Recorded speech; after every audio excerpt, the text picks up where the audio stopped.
hit present, and it should be all full screen, and hopefully everyone can see it. It's looking okay on my current screen, so I'm just gonna assume, unless someone unmutes and tells me otherwise, to go forward. Um, Thank you very much for the introduction. Another really important thing to know about me, in addition to being the executive director for the Worcester Public Library, that I'm also best friends with Santa. And it's important that you know that the librarians are actually the ones who help keep the naughty and nice list going. And so I encourage you to read all books and end up on the nice list. Um, just a tiny bit about me. I've been the executive director for the Worcester Public Library for about a little over 5 years now. Prior to that, I worked in Natick at the Morse Library, which is Natick's public library, where I was the director for a number of years. And I've kind of popped around the Metro West area, but it's also really fun for me to share that my very first professional library job, the job I got right after finishing my master's degree in library and information science, was actually a research and instruction librarian at WPI. And so coming back to Worcester has been a little bit of full circle moment for me. I'm originally from Brockton, Massachusetts, and so a community not too dissimilar from Worcester, smaller in size, but not too dissimilar. Um, and then currently, I sit on the President's Council for the American Library Association. I'm also a member of the Massachusetts Library Association's Legislative Committee. I do a lot of legislative work, and the vice president of the Central Massachusetts Library Advocates and incoming president on that. So it's a tiny little bit about me, but you were here to talk a little bit about the Worcester Public Library. But before we do that, I'll take a kind of lens out before we go lens in, to just really acknowledge that as the internet and computers rose in the popularity, we in libraries were really needing to address our value for our communities.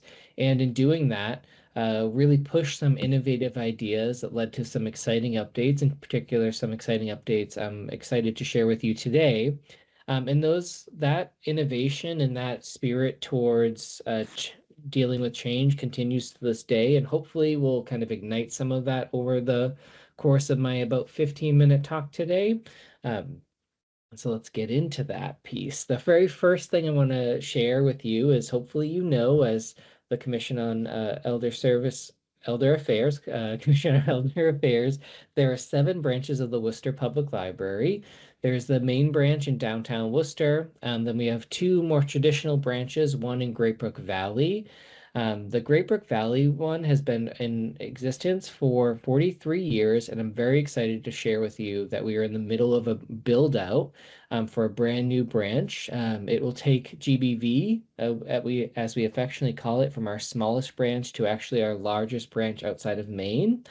And it'll be in a new employment opportunity center with all of the renovations that are happening in Great Brook Valley area. There will be a centerpiece building, and we're really excited to be a part of that building. So look out for some exciting updates there. We also run the Francis Perkins branch at the Worcester Public Library, which is up in the Greendale area. I know that some of our more diehard Greendale fans still call it Greendale, even though it was renamed to Francis Perkins in 1994. So I do like to always put it with asterisk. There's 2 in addition to the 7 locations, those 3 locations, there's also 4 in our One City, One Library branches. So we run 4 elementary school libraries during the day, then they close and they reopen, and to be neighborhood libraries in the afternoon. Those are at the Roosevelt, Tatnick, Goddard, and Burnco elementary schools.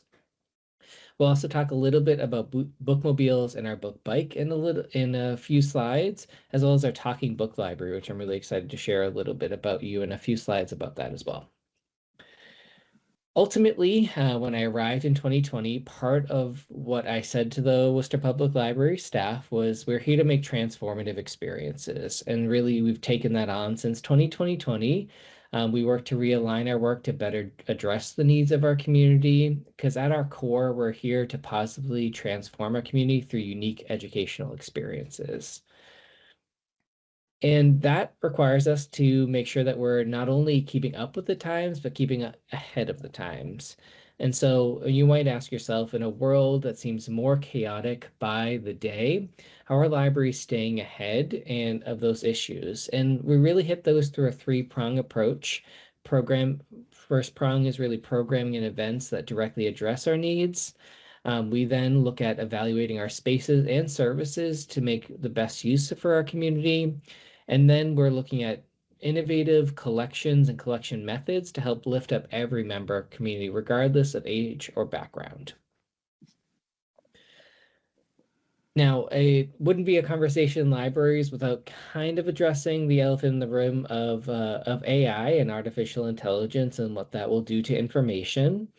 And for us, it is a call to ignite learning through experiential learning. So actually learn, the traditional means of reading a book and writing a paper are things that are going to change with the rise of AI. And so our job in the public library is to find ways to create learning outcomes that are through experiential learning, as well as work to preserve those proven methods that we know that will last beyond this use of AI that's happening right now. We're also really focused on fostering new skills for our community and helping our community foster skills. Where do people turn when they want to learn something new? Certainly we don't want them to do another subscription service, and we want to go to reliable resources like the senior center or like visiting a public library. Programming partnerships is one of those pillars I brought up earlier, and it's a really important one to get started with. And so I'm going to share with you a little bit about programming. The first thing is I really want you to know where to look. And so this is a screen grab from the Worcester Public Library website, mywpl.org. On the website, you'll see that purple banner along the kind of top section where you'll see classes and events, and you can view the Worcester Public Library adult classes and events.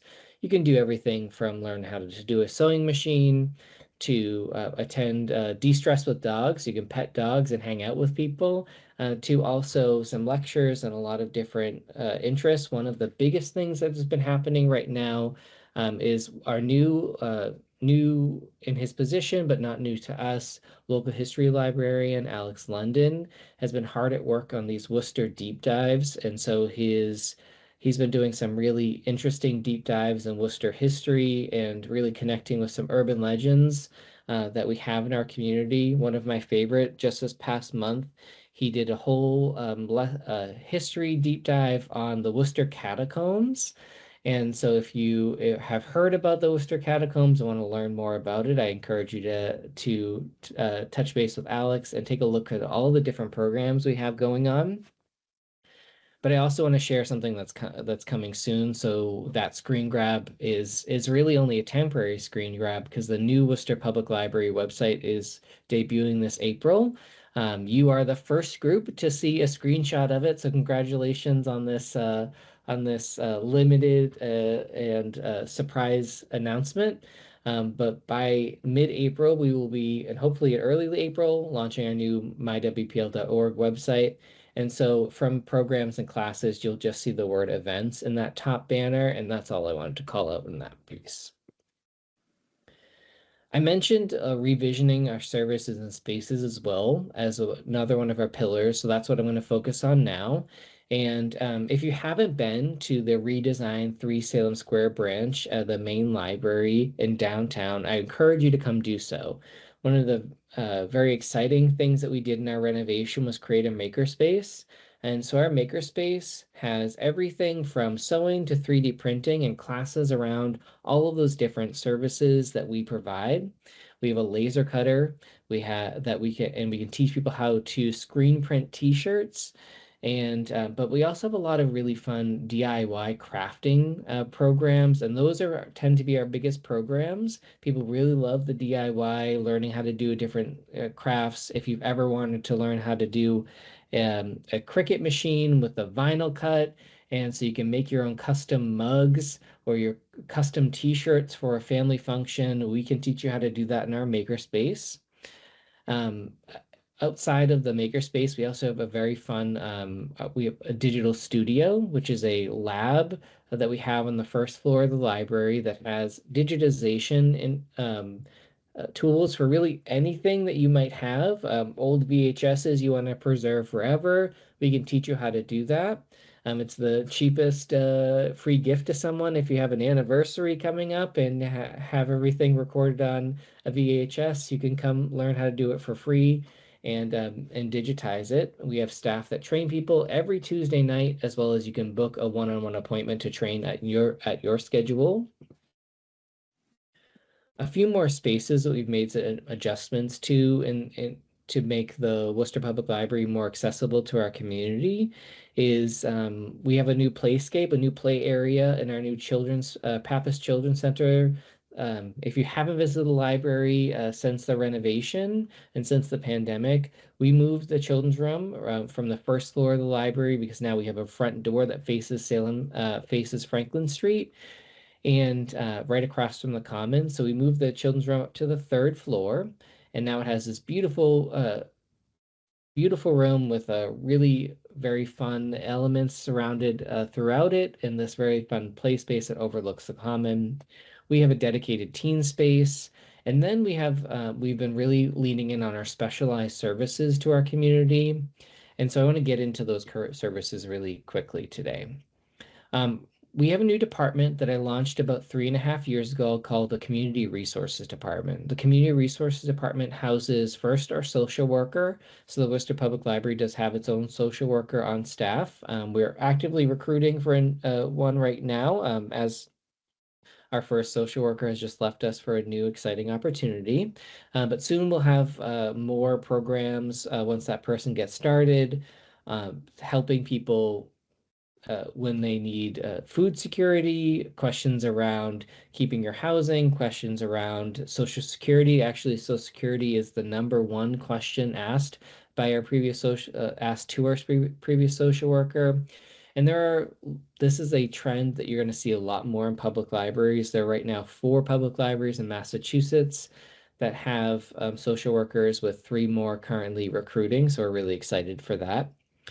In addition to our social worker, we also have a dedicated New American Librarian position. Our New American Librarian does everything from immigration support and making sure that people are up to date with anything they need for citizenship services. And her job has been very, very interesting as of late, but she's doing a really great job, and she's been on the committee to do the Welcoming America certification for the city. We also have focused on bringing services to the people that come to the community, and everything, libraries hosting everything from healthcare to haircuts and really everything in between. I see I'm running a little bit behind, so I'm gonna speed up a little bit to not take too much of your meeting. As I mentioned, we have bookmobiles. We have 2 bookmobiles, Libby and Lily. We have our new book bike and library vending machine, one you'll see at the senior center. Hopefully you have seen that before.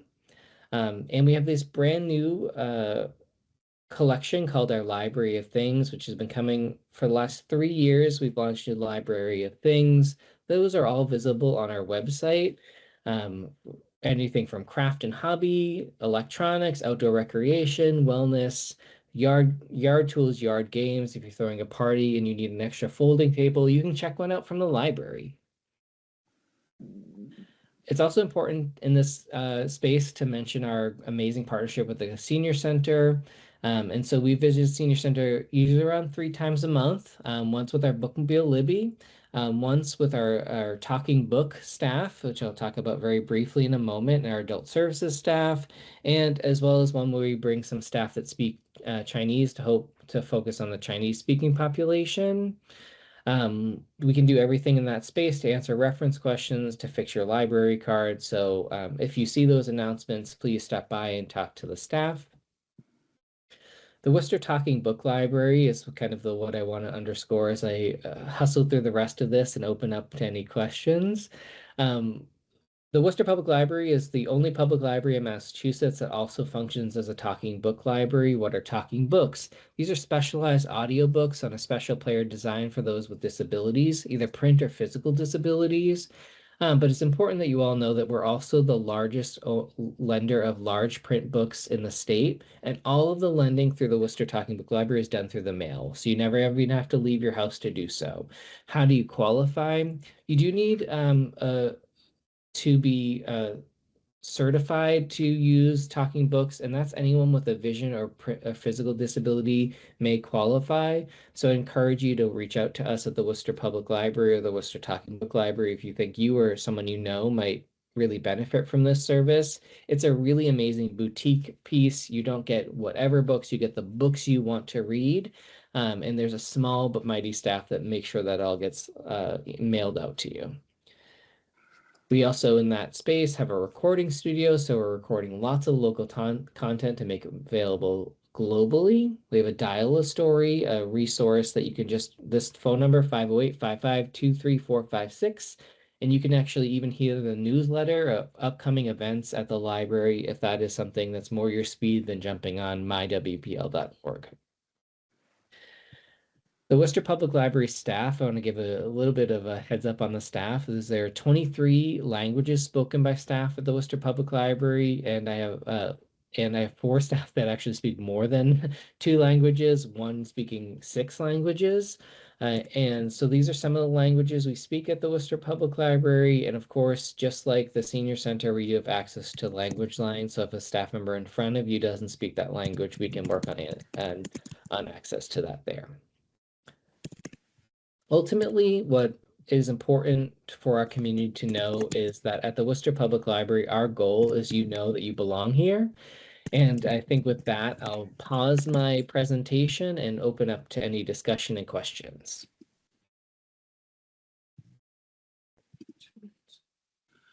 Hi, Jason. I have a couple of questions for you. First of all, wow, I didn't realize that, you know, like I haven't been to the library in a very long time. I did not realize all of the services that you are providing and how much you've reinvented it and are offering so many things. So thank you for that.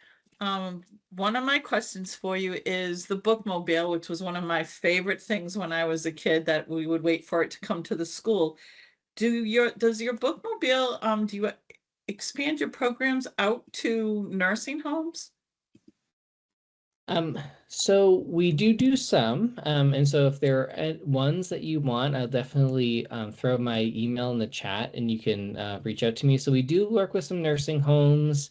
Our bookmobiles also serve all of the elementary schools, which take over obviously a considerable amount of our bandwidth.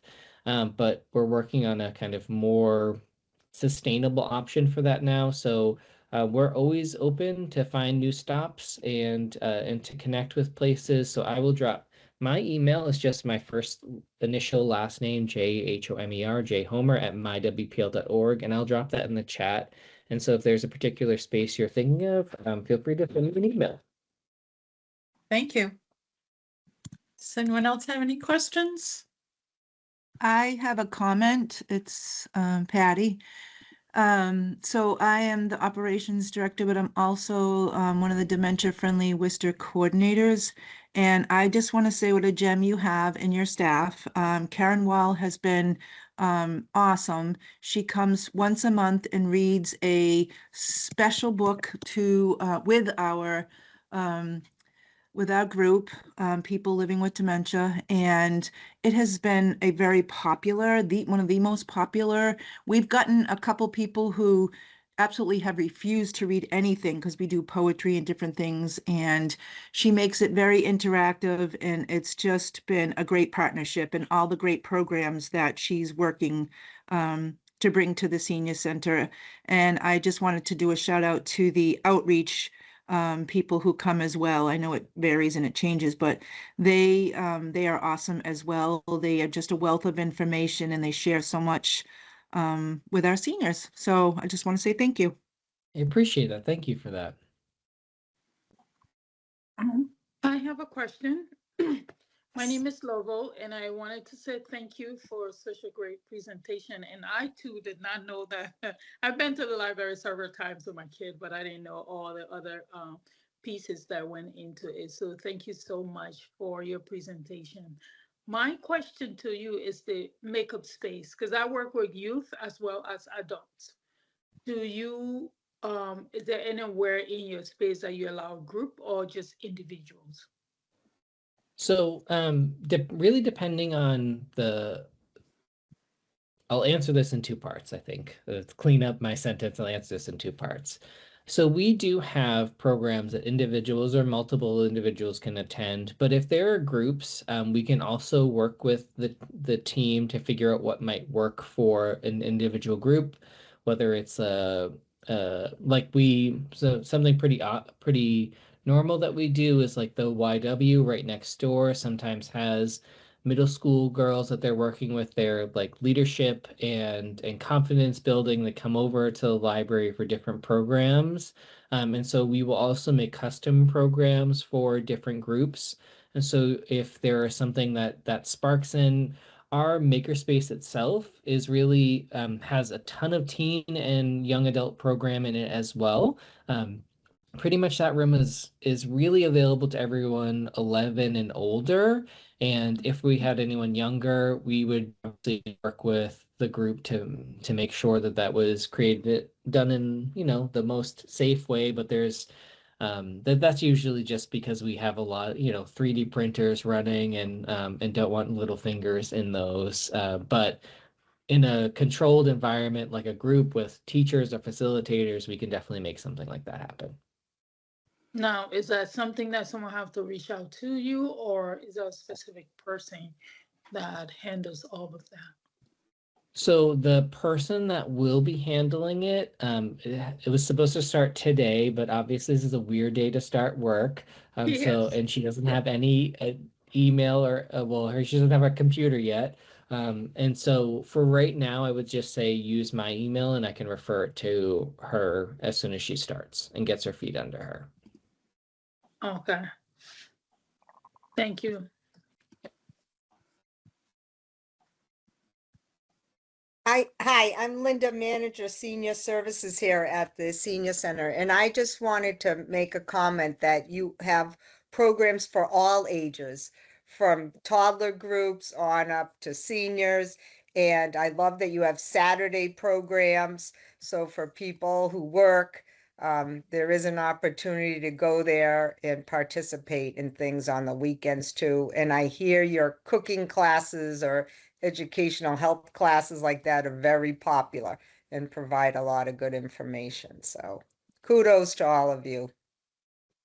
Appreciate that. Yeah, the funny thing is Saturday also always starts with a Zumba lesson, which I didn't think was gonna keep being a full packed thing every single time, but here we are 5 years after it got started, still having a packed Zumba. So there's definitely something special about Saturdays, indeed.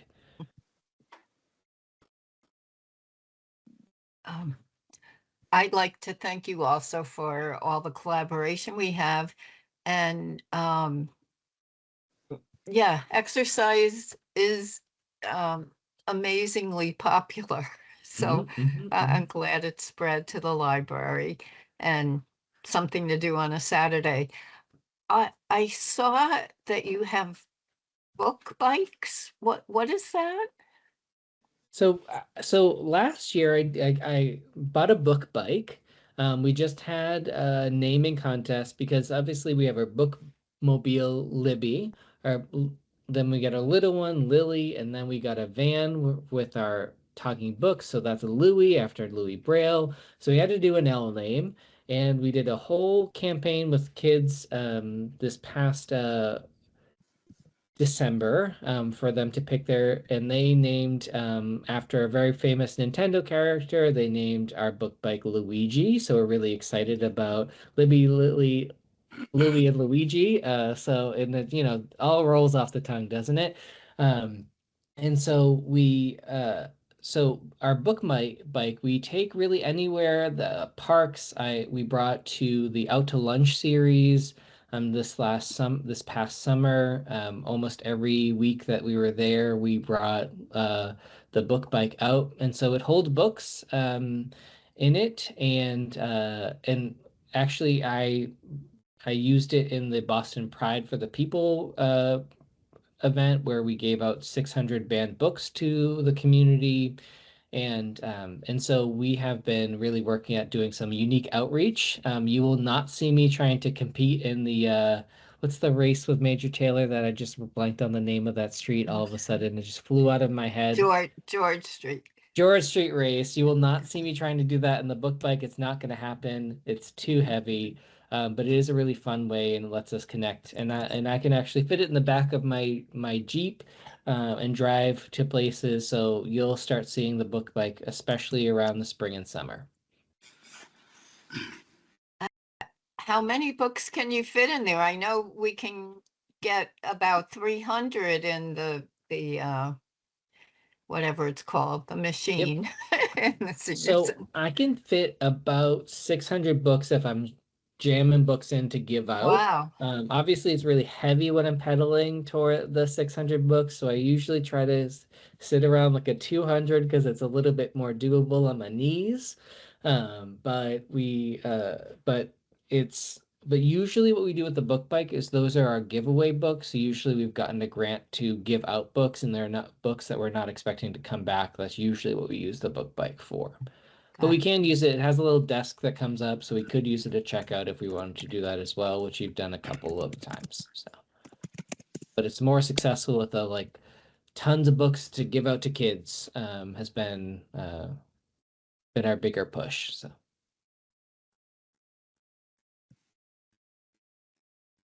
Do we have any other questions for Jason? Hey, Jason, again, wow. I am just really taken back by everything that you offer, even the more that you told us afterwards. I will definitely be looking into some of the things that you are offering. So thank you again. We're going to continue with the rest of our meeting. You are more than welcome to stay and listen in if you'd like to, but you're also free to go.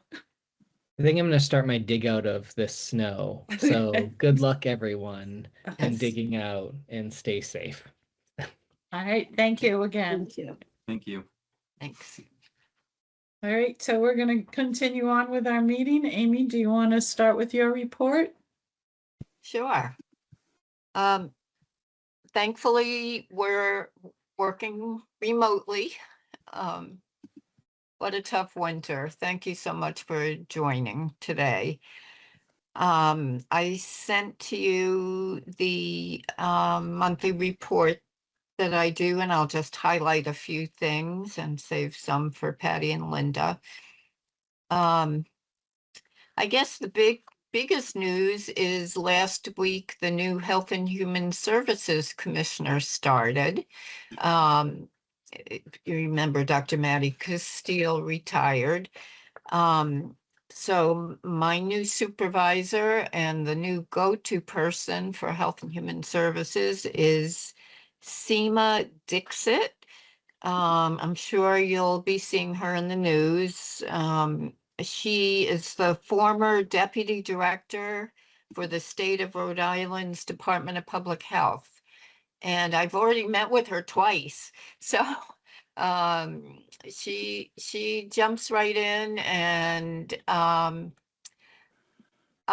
does more listening than talking.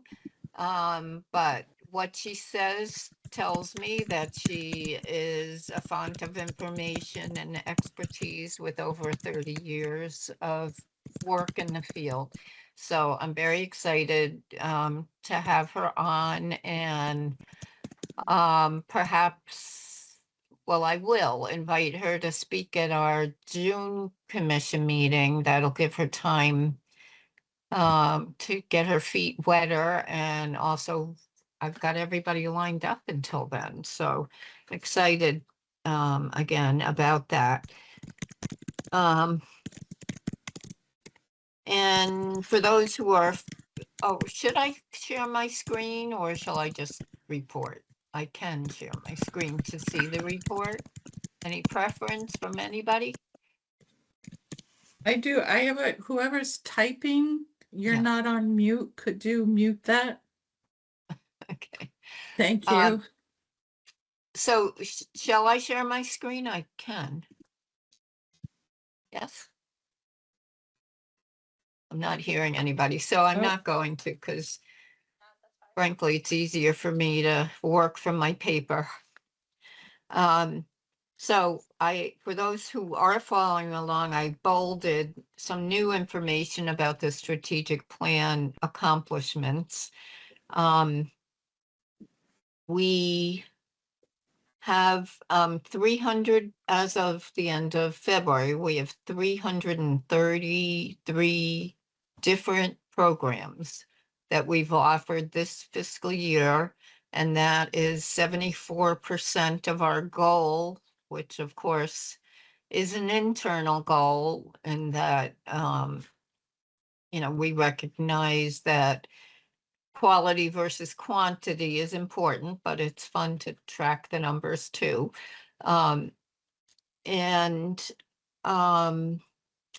Another piece that fits into the city manager's age-friendly, dementia-friendly goal is that we're working with Central Mass Regional Planning Commission to look at a home share project.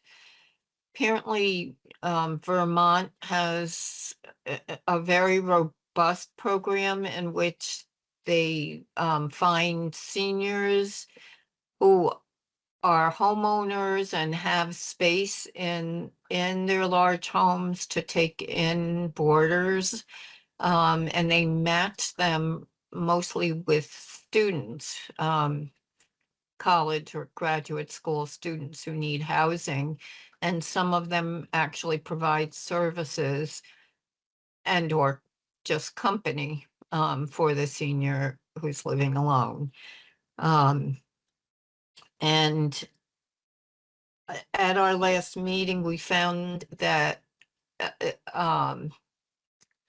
Vermont is doing so well with it because the state gives them more than $800,000 a year to do it.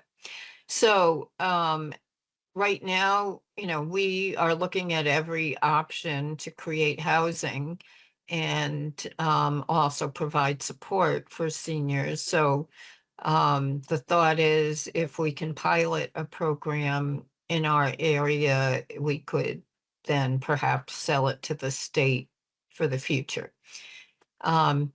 So that's an interesting project we're working on. The fitness center continues to be incredibly active with over 900 active exercisers in this fiscal year, and over 1,300 who have been registered and oriented and work out since we opened 3 years ago.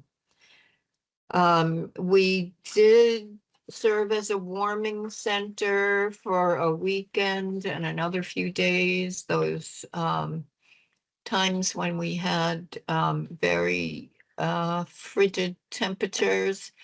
I'm just looking because anyway, we were not called into service yet to be a warming center. I think the city administration, emergency management have their hands full, and it's going to take a while for everyone to dig out.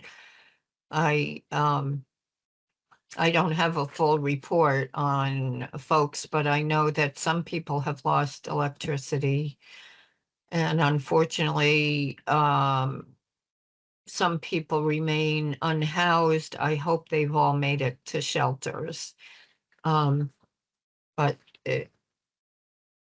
very tough for all of us. And if you want more information about that, let me know and I will try to get it for you.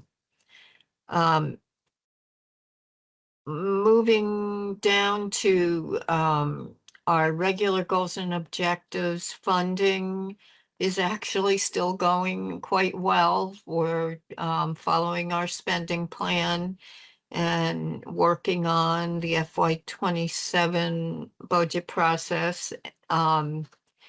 which amazingly includes the governor recommending level funding for us again for coming year.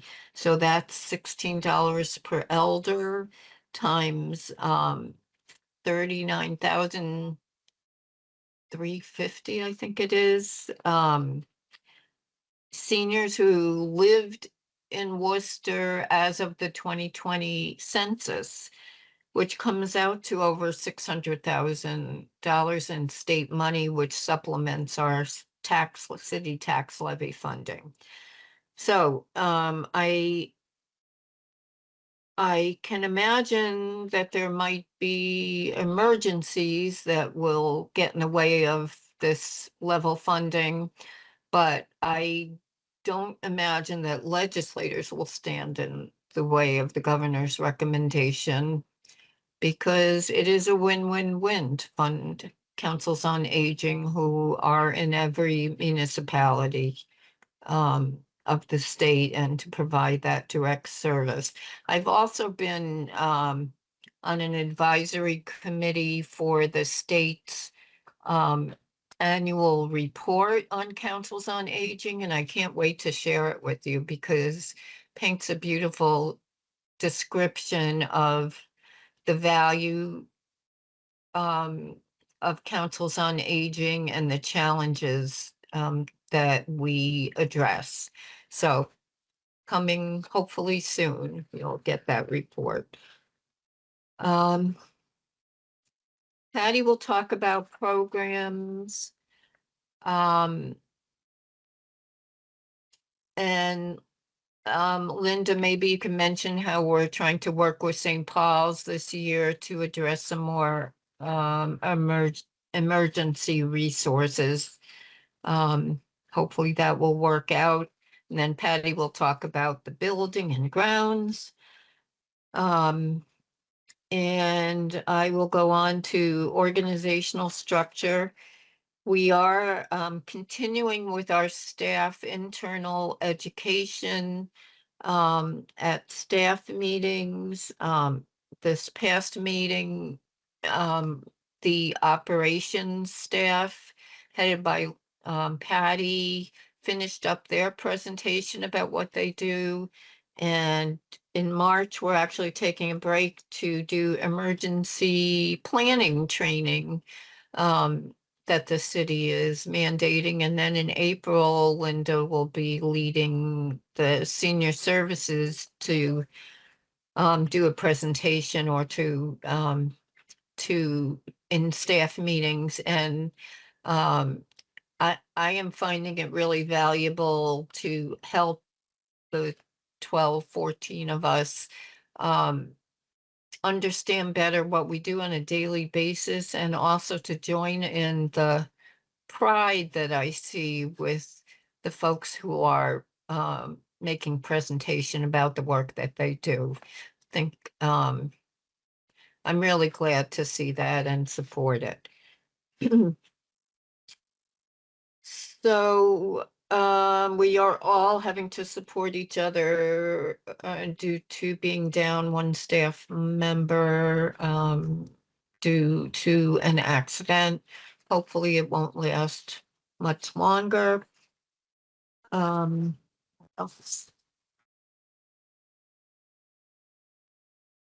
There have been no changes in our licenses for space or development,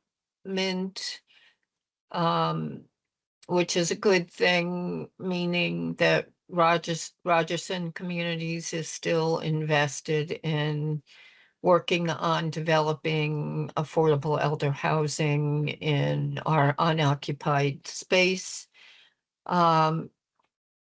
Marketing is going fine. We have 2,121 Facebook followers. I finally figured out how to get the exact number. And our average daily attendance for whatever quark for the same time last year is 32% higher. But our Censource people counter recorded over 6,000 entries, which is 6% less than January. So February we're higher, January we're a little lower. What can I tell you?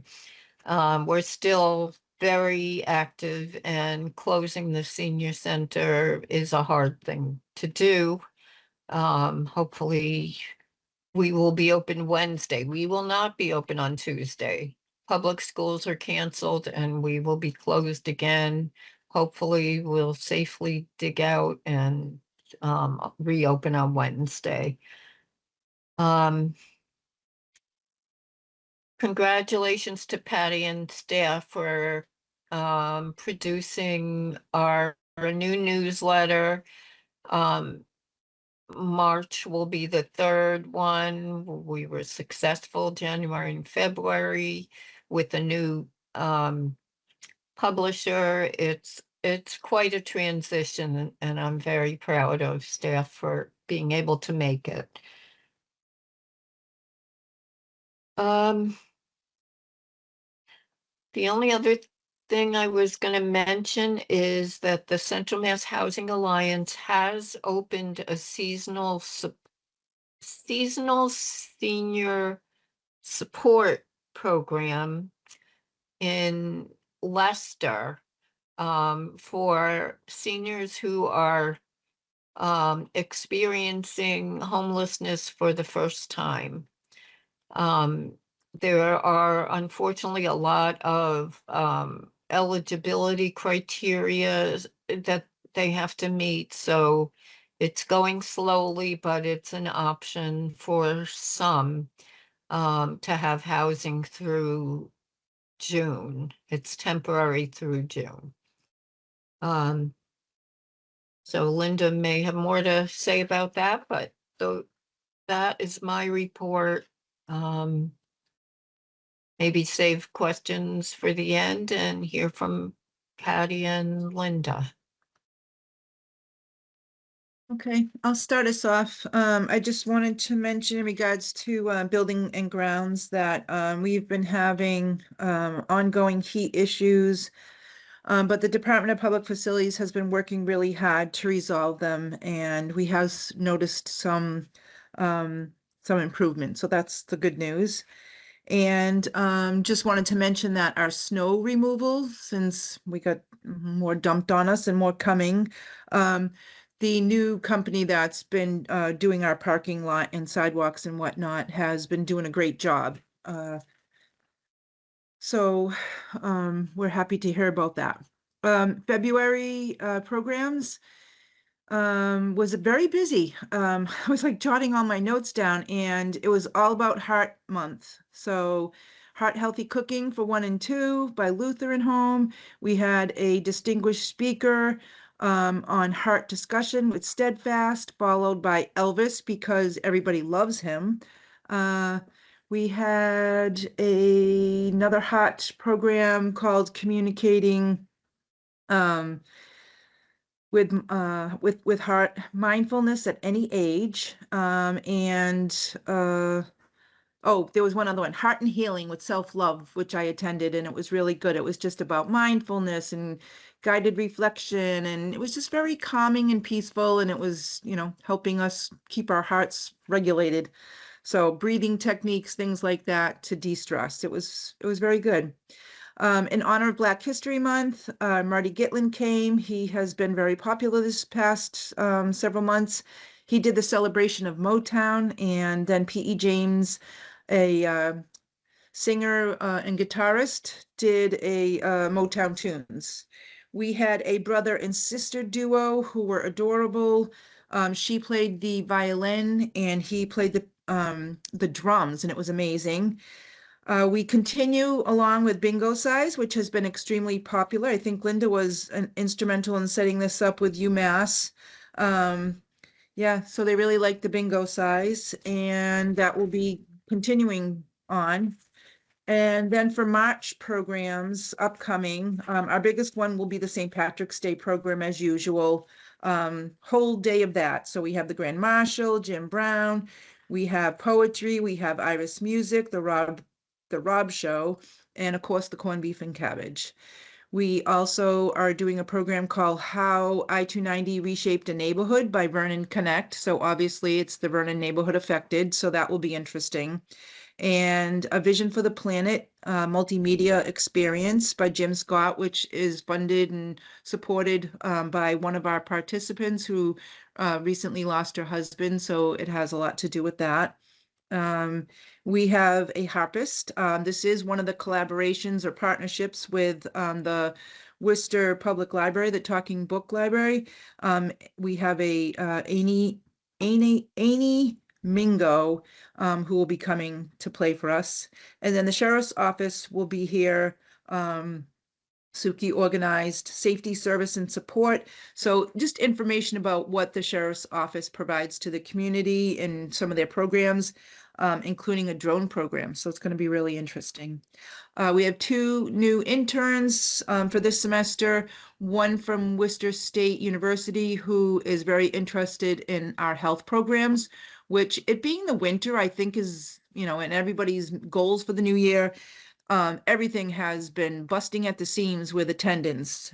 So it's, good news, including, as like Amy said, the exercise, the Worcester fitness programs. So he is doing some research on that. He's a public health major, Cedric, and he's also Haitian, and he is going to reach, or has already started, reaching out to the Haitian community to educate them, do some outreach about what goes on at the senior center, and see if he can, bring some Haitian elders to the senior center. And then we have another intern, Human Services from Quinn-Sigmund Community College, and she has been participating in our respite program, is going to do some projects with that. So that's it for me. Okay. If no questions are going to save, I'll go. So senior service staff continues to get calls and walk-ins on people who need a variety of assistance with applications, resources. Food access continues to be one. We're still doing fuel assistance applications, housing assistance. So some things just continue on. I don't have any new information that Amy shared about the the shelter out in Leicester for seniors, first time homeless people or experiencing homelessness. I don't know of anyone who's moved in there either yet. I haven't had a meeting with anyone from that, so that should be coming up though this week. The other thing we want to talk about is that we're working with St. Paul's Elder Outreach to give them some more funding to help with people's needs of food access, emergency situations. People have run out of oil, or there's a situation where they need their electric bill paid for a month, or they sometimes even need rental assistance for a month, or they need a stay in a hotel for whatever reasons. Usually there's some type of problem in their home and they can't stay there for a period of time. So we're working with Vo Robert, the director there, to be able to provide some funding so that she can better assist these people. The funding is very much needed. It's also to get people, food SNAP benefits have been decreased and food prices have increased. So there's a lot of need for that. Also, SNAP benefits, as you know, do not pay for personal care items, paper goods, and that's always a request that she gets, is for help with buying those. So we're really looking forward to this. Hopefully it all works out and we'll be able to help more seniors, even in the summer if they need fans or air conditioners. Central Mass Housing Alliance, through the Elder Home Repair Program, is very willing to help install those air conditioners in, as long as the electrical wiring is in good shape. But it's getting those air conditioners. And in the summer, we tend to get requests from people who have breathing issues, and especially when there's heat waves. So if we could help purchase those items, that would be great too. Now I lost my train of thought. What I was going to say about something about Bo. No, it's gone. Oh, that she's had, we've had a lot of people who, I say a lot, but not quite a handful of people who have had to leave their homes due to the condition of the homes this winter. So, and along with the cold, it's made it even, more difficult for her to help people, and the funding is really needed for that, because agencies working together can have some monies, but as we all know, hotels do cost a lot of money, and it takes time to get people settled or repairs done in the homes. So there's just a lot going on out there for a lot of people, and yeah, there's always, and I always say, job security for us when people unfortunately have problems. It's tough. It's tough to see people having so many needs right now. But we do what we can, and we are making a difference with some people. So that's what. Any questions on any of that, or no? Right, thank you, Linda. Thank you, Patty. Thank you, Amy. Does anybody have any comments that they would, or anything that they would like to discuss before we close the meeting?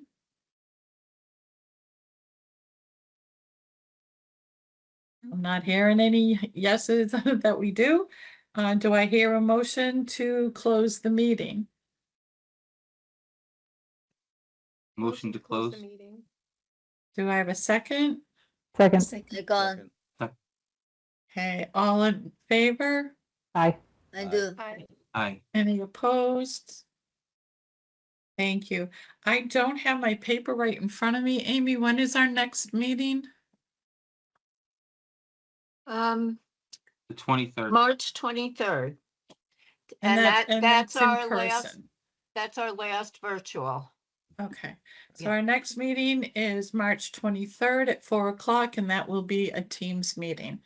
Until then, stay safe, everybody. Don't shovel in small amounts so that nobody gets heart attacks or back problems.